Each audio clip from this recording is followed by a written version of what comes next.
In these times of uncertainty and crisis, a message resounds like thunder, challenging the very beliefs that sustain us. The notion of separation from the world, as described by Mirjana of Medjugorje, might seem alarming, but it holds a truth few are ready to confront. The end is merely a new beginning. What happens when faith is tested amidst chaos? This question lingers, inviting reflection on the essence of our spirituality.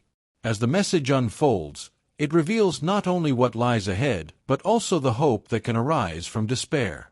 This message, as controversial as it is profound, is not just intended for the faithful, but also for those who have strayed from God.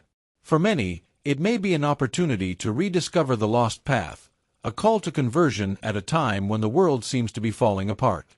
In this context, we find an unexpected solution: the transformative power of faith and the ability to be reborn amid adversity. The proposal is both clear and unsettling. Confront reality without fear and seek a new understanding of our spirituality and our relationship with the divine. In times of chaos and disorder, when uncertainty seems the only common sentiment, spiritual preparation becomes an essential refuge. The Virgin Mary, in her messages, always reminds us of the importance of turning our hearts toward genuine transformation, a process that begins within. It's not just about attending church or participating in worship services, but a profound internal movement. Perhaps it's time to rethink our small daily attitudes. How do we respond to criticism, to provocation? It's in these quiet responses that true conversion begins.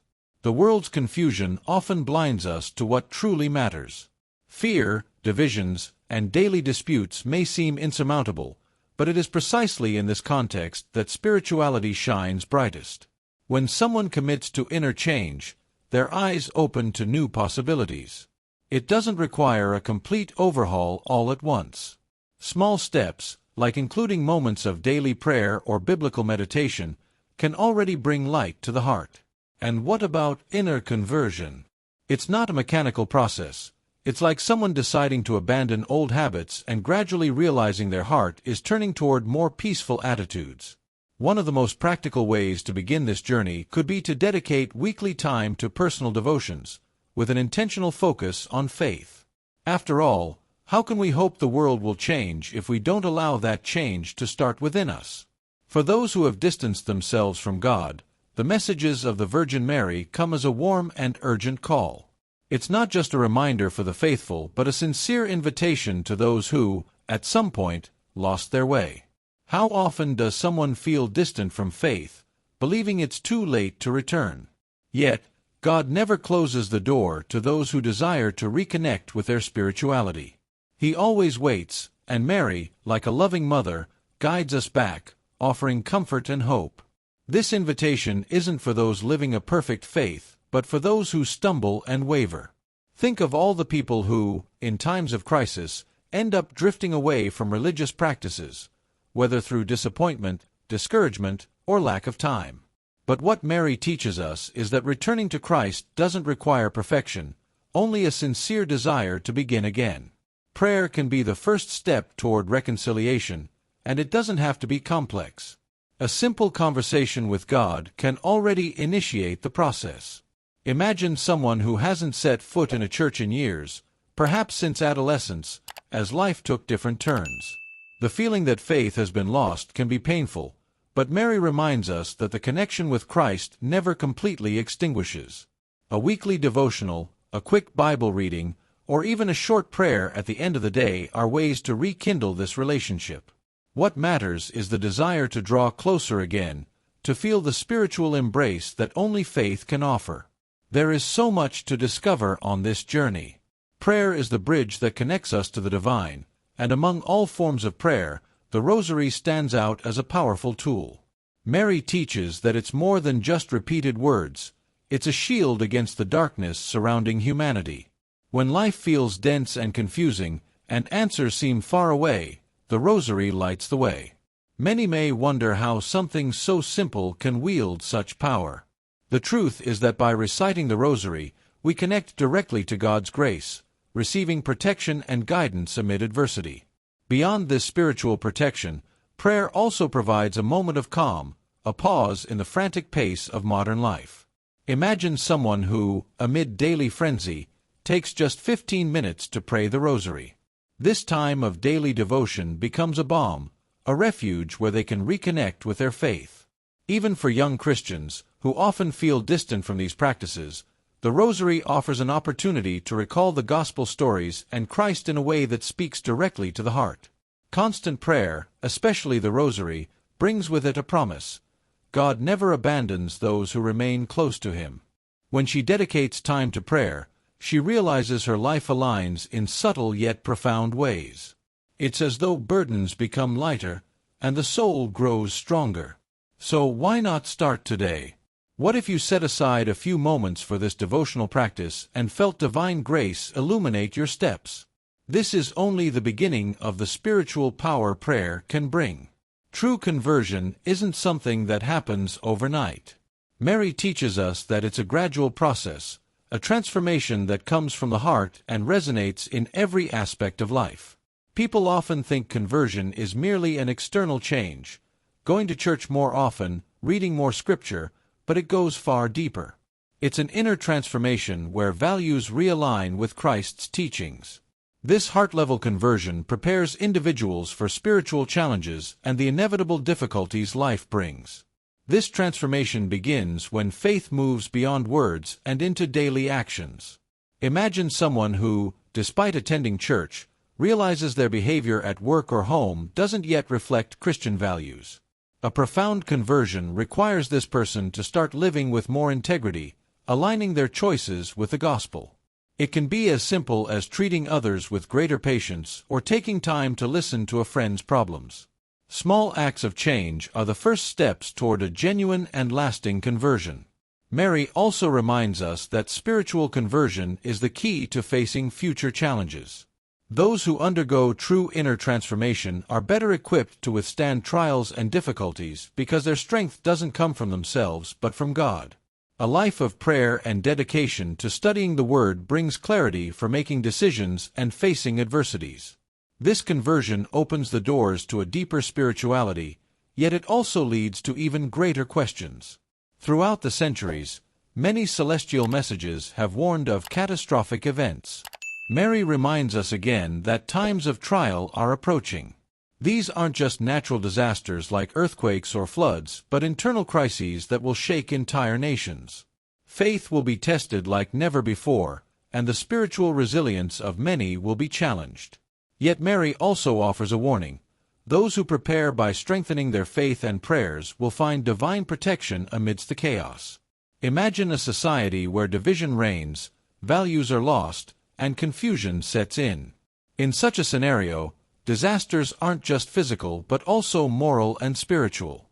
Economic, social, and spiritual challenges will be widespread, leaving many to wonder, where is God in all this? The answer lies with those who remain steadfast in prayer and worship. Those who stay connected to the gospel and the church will find peace even in times of great turbulence. Mary urges us not to fear these events but to see them as opportunities for spiritual renewal. By recognizing the difficulties ahead, we can better prepare ourselves by cultivating unwavering faith. Are you doing enough to strengthen your spirituality now, before those times arrive? Are you dedicating enough time to prayer, Bible study, and building a solid devotional life? These small steps can make all the difference when trials grow more intense. The coming crisis won't just shake individuals. It will be a global spiritual upheaval. Mary warns that the entire world will face a collapse in spirituality, where people lose their way and drift from the principles of faith that once upheld them. It will be a time of great confusion, where moral relativism becomes the norm and divine truth is constantly questioned. Empty churches, disinterested youth, and a society in spiritual identity crisis, this is the picture before us.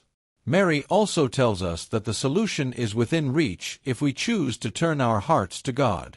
Imagine a generation growing up amidst a flood of conflicting information, where social media, fleeting trends, and human ideologies replace the teachings of Jesus Christ. This isn't a distant future, it's happening now.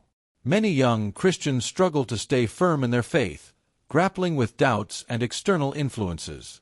prayer and Bible study become essential to resist these temptations, and Mary invites us to deepen our moments of adoration and worship so we can be a light in the darkness.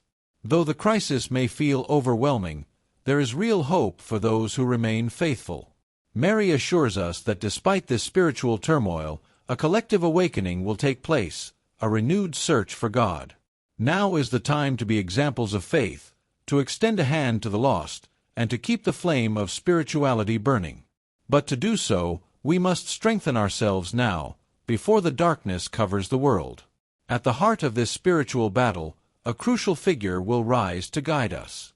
In the imminent spiritual warfare, Saint Michael the Archangel stands out as humanity's great defender.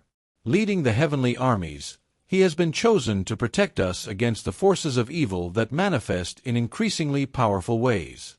In times of great tribulation, Mary's message reminds us to call upon Saint Michael with fervor, seeking his intercession and protection. His spiritual weapon is a defense against the snares of evil, and his presence is a shield for those who seek refuge in prayer and faith. Saint Michael has been known throughout the centuries for his strength and determination to combat evil. In Christianity, he has always been seen as the guardian of God's people, a steadfast warrior in defense of the gospel and the faithful. Mary invites us to pray the prayer to Saint Michael daily, especially when we feel our faith is under attack or we are surrounded by temptations. Many people have testified to miracles and protection after dedicating themselves to him, proving that his actions in the world are real and tangible. The presence of Saint Michael reminds us that no matter how difficult the spiritual battle, we are not alone. Together with the Virgin Mary, he is a powerful force to help us on our journey of faith. Have you ever called upon Saint Michael in your personal battles? His role is not merely symbolic but practical. He teaches us to have courage, to resist evil through prayer, and to never abandon our spiritual path. While he fights alongside us, a powerful enemy also begins to emerge. In a world increasingly dominated by spiritual chaos, Mary's message warns us of the imminent rise of the Antichrist. This will not simply be an apocalyptic figure, but a reality manifesting in attitudes and ideologies designed to distance people from God's truth. Apostasy, the abandonment of faith, will spread like never before. Many will succumb to moral relativism, where everything is permissible and nothing is sacred. The presence of the Antichrist will be symbolized by a constant denial of Jesus Christ and a disdain for the fundamental values of Christianity. As apostasy advances, we will see empty churches, sermons once impactful disregarded, and young Christians swayed by false doctrines. Mary warns that this will be a time of trial, where only those who remain firm in their faith, practicing prayer, studying the Bible, and living according to the gospel, will resist the temptation to abandon Christ. Historical examples show that turning away from God always has devastating consequences. The same is true today, as morality and spirituality are stifled by voices promoting pride, vanity, and disbelief. However, despite this dark advance, we are not destined for failure. Those who dedicate themselves to studying Scripture, constant prayer, and a devotional life will find the strength to discern the Antichrist's deception. In times of confusion, the truth becomes even more powerful, and Mary assures us that the light of Christ will always prevail, even in the deepest darkness. Are we ready to resist this spiritual attack? Before answering, a message of hope is revealed. Amid warnings and somber predictions, Mary's words offer a comforting promise: hope. Even when chaos seems to surround us, faith in God provides protection and refuge. Mary assures us that those who keep their hearts devoted to God and commit themselves to prayer and Christian living will not be abandoned. In times of crisis, it's easy to succumb to fear and despair, but faith reminds us that Jesus Christ is our shepherd, and he will not allow his faithful to be overcome by adversity. This sense of hope must be nurtured daily. Faith is not just a feeling but a continuous act of trust in God, even when circumstances appear bleak. Throughout history, countless testimonies of faith have triumphed over great trials. If you feel lost in your daily life, the answer lies in prayer, studying the Bible, and praising God. These are the tools that strengthen the spirit and bring the peace needed to face any storm. The Gospel teaches us that in the end, the righteous will always prevail because they are anchored in Christ's truth. It is this truth that Mary wants everyone to know. No matter how difficult things may seem, hope must never be lost. This hope, however, is not passive. It requires a life of Christian action, charity, love for one's neighbor, and bearing witness to faith. Those who live these values will be a light in a world of darkness, leading others back to faith. Through them, others will also find their way. Charity becomes one of God's greatest instruments to transform the world, a point we will explore further. Mary's message resonates as an urgent call to us all. Charity and Christian action are essential in times of crisis. In a world where indifference and selfishness seem to dominate, every act of kindness becomes a light shining in the darkness. Mary encourages us not only to speak of love and compassion but to live these values daily. Christianity teaches us that faith without works is dead. We must unite our spirituality with action by reaching out to our neighbors and responding to evil with good. Practicing charity doesn't require grand gestures. Sometimes, a simple smile or an act of kindness can transform someone's day. Participating in donation campaigns, visiting the sick, or supporting young Christians in their faith journey are tangible ways to express Christ's love. Remember, every small act counts and makes an impact. By becoming instruments of God, we also transform ourselves and our faith. As our faith grows stronger and our connection with the community deepens, the message is clear. True worship is reflected in how we treat others. Furthermore, Christian action serves as a powerful testimony. When people witness our faith come alive through actions, the message of Jesus Christ spreads. It inspires others to join us on the path of faith and spirituality. Mary reminds us that in times of difficulty, love for our neighbor must take priority. Through charity, we can face challenges head-on and strengthen our communities. In doing so, we become more aware of the role we play in the spiritual battle that defines our time, a battle that curiously leads us to an essential element of faith, the Rosary. The Rosary stands out as a powerful spiritual weapon in the fight against darkness. Mary, in her messages, emphasizes the importance of this devotional practice, which not only strengthens faith but also provides protection against evil forces. Reciting the Rosary connects us directly to the heart of God, allowing divine grace to flow into our lives. By meditating on its mysteries, we are reminded of the life of Jesus Christ and the challenges he faced, inspiring us to follow his example in our own battles. Incorporating the Rosary into our daily routine doesn't need to feel burdensome. It can be a moment of peace and reflection. Why not dedicate a few minutes of your day to it? Whether in the morning or before bed, setting aside time for this prayer allows its words and mysteries to guide us on our spiritual journey. For young Christians, this practice can be a way to strengthen their bond with the church and the community by fostering gatherings where they can share experiences and lessons. Thus, the Rosary not only fortifies us but also builds meaningful connections among community members. The Rosary is far more than a simple repetition of words. It is a form of spiritual resistance. Through it, we invoke the protection of Mary, who is always by our side, interceding for us. Practicing this devotion makes us more aware of the spiritual battles we face daily. As we confront the difficulties around us, we come to realize that the Rosary is not just a shield against evil but also a call to inner transformation. It prepares us for the true conversion that begins in our hearts. As we reflect on this transformative power, how can we incorporate this practice into a world that often feels chaotic and disconnected from spirituality?